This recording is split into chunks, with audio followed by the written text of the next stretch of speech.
I'm David Griffin, I'm at Derbyshire County Cricket Club and it's the 9th of May 2017. I'm Paul Whittaker, I'm from Derby and I was born in 1955. Thanks very much for joining us, Paul. First question I want to ask you about is your first ever day of watching Derbyshire County Cricket Club. It was some time ago, I think. Yeah, 1966, Maybank holiday, Whitsun holiday as we would have called it in those days, and Derbyshire were playing the West Indies. The game was on television, on grandstand. Beautiful sunny day, ground was absolutely packed, and West Indies battered, and I think Easton McMorris, opening batsman, made a big 100. I think Conrad Hunt was batting with him, opening the batting. He must have got 50, maybe got 100. Seymour Nurse, I think, got runs. And late in the day, Gary Sobers came in and made 50 in next to no time. And was that obviously was a time when tourist fixtures was a huge event on the calendar, so obviously a big crowd, I would have thought. Oh yes, the ground was absolutely packed. It was the times when tourist match was one of the big games of the season, and the counties would play pretty much their full side. We had Harold Rhodes and Brian Jackson opening the batting, who had been the first two bowlers in the averages the previous season. They headed the averages, so they were very good bowlers. So you talk about a full house and a nice sunny day at spring bank holiday, but the county ground wasn't always like that. What do you recall of it in those years that followed, the late 60s and the early 70s? Oh, at that time, for a normal county match, it was not quite the proverbial one man and his dog, but very sparse attendances. The ground was very open. There was no bank on the far side by the racecourse side as there is now, and the wind used to whistle across there. The old grandstand from the racecourse was still here, with the rickety old wooden benches. It was a most unwelcoming ground to come to because it was so cold and windy, and it was very ramshackle. We'd still got another old concrete stand which was stuck away down towards Stores Road end. The ground wasn't even properly fenced in. People would wander in. People would often wander in from Aiton's Pipeworks at lunchtime or after work and just watch a bit of the cricket. It really was a very unwelcoming place to watch. And of course, it wasn't particularly welcoming in 1981, which was the first time Derbyshire had won a trophy since 1936, because of course the quarter-final and the semi-final of the inaugural NatWest Trophy were played here at Derby before we went off to Lords. What do you remember about those series of games and winning that trophy? I don't remember the quarter-final all that well, but I do remember the semi-final, which of course was played on a Wednesday. There were all midweek games at that time.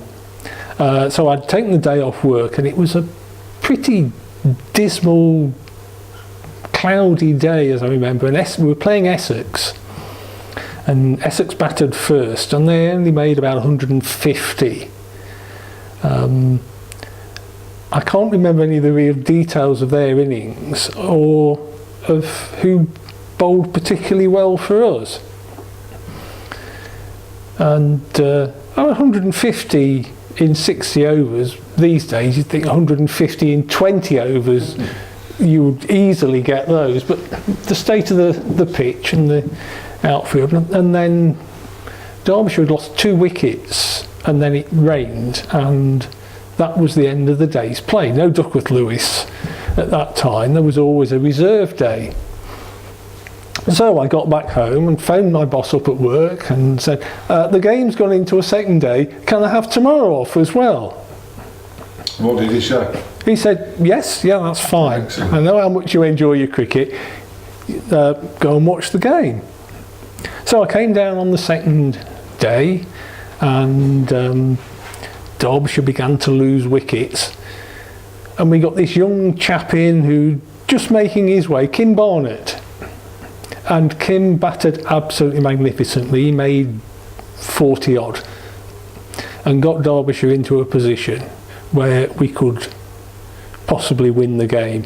And the run rate gradually began to increase to the heady heights of sort of 5 and 6 and over, which was going at quite a rate at that time. We were thinking the normal aim of a fielding side at that time was to get the run rate over a run a ball. And it came down to the last over and we needed about 7 or 8 to win. Paul Newman and Bob Taylor were batting. And then we got it down to Derbyshire were 2 runs short of Essex score with 1 ball to go. Norbert Phillip bowling from the Stores Road end, as it was then. And I think it was Paul Newman who was facing. But if Derbyshire scored 1, they would win by losing fewer wickets. So Norbert Phillip came in, bowled, Newman got his bat on it, the ball sort of rolled back down the wicket, the batsman ran, Phillip picked the ball up, and from about 2 yards, instead of walking towards the wicket and taking the bails off, hurled the ball at the stumps and missed. And we were through to the final. And felt a really wonderful achievement. Derbyshire were going to get to a final. We'd won by losing fewer wickets for the scores level. And accordingly we'd go to Lords and do the very same thing. Exactly the same thing happened, and it was about 10 years after before I actually saw that winning run scored, because I was sitting down at the nursery end on the grass, which again, not allowed these days. As soon as the ball was bowled, thousands of people racing onto the outfield, and the only way that we knew that Derbyshire had won, or we assumed they'd won, was because we could see this bat with Jeff Miller waving it above his head. So we thought, oh, we must have won. They must have got there. It was absolute pandemonium in the dark. I think anyone who was on the pitch that day, so it comes up with the same anecdote. They just didn't know who'd won. They were asking that question. You enjoy watching Derbyshire home and away. You do a lot of travelling to games. You enjoy just sitting on the boundary and soaking it all up. What's it all about for you, watching Derbyshire? I enjoy watching the cricket. I've always loved cricket for as long as I can remember. I've loved cricket. So it's good to see the players, Derbyshire players and players from the other teams that you very rarely get to see these days. Everybody all seems so friendly at county cricket, particularly at the championship matches, because we're all there because we love cricket. And you can just wander around the ground, have a chat with people as you go round.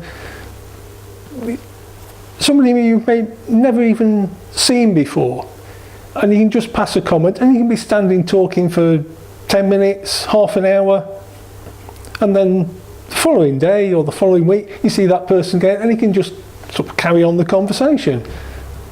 That's a good title for a film about cricket, Carry On Conversation.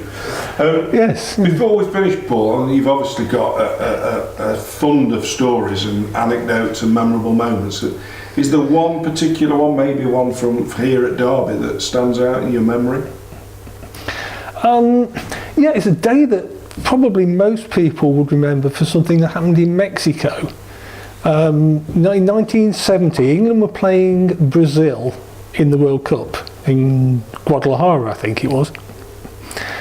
But on that day, Derbyshire were playing Sussex in the Sunday League. Another lovely sunny day, as they always were when we were young. And so we came down to the county ground, and Sussex batting first. Alan Ward opened the bowling, bowled a no ball. He then got 2 wickets for the last 2 balls of his over, so Sussex were 1 for 2. Then that wonderful fast bowler who was getting past his prime, Fred Rumsey, mean as anything when he bowled, came on and bowled a maiden. A maiden, always unheard of, a maiden in a limited overs game these days. Alan came on again to bowl the next over. Wicket. Well, he's got a hat-trick. Next over, runs in again. Next ball, another wicket. He's got 4 wickets in 4 balls. Sussex are 1 for 4. I think they lost the next wicket at 10, so half the side was out for 10. Then there was a little bit of a stand. Mike Griffith, their wicketkeeper, got a few. And then there was another incident which I remember because it's so unusual. He nicked the ball to Bob Taylor, who was standing up, and Bob dropped it. It's almost unheard of for Bob to drop a catch. But Mike Griffith presumably think, oh, I've nicked it, Bob's behind the stumps. He just put his bat under his arm and walked off. So Bob picked the ball up and ran him out. Excellent. Well, Paul, it's been a pleasure to listen to your reminiscences and recollections. I'd like to thank you very much. Thank you very much, David. The red one.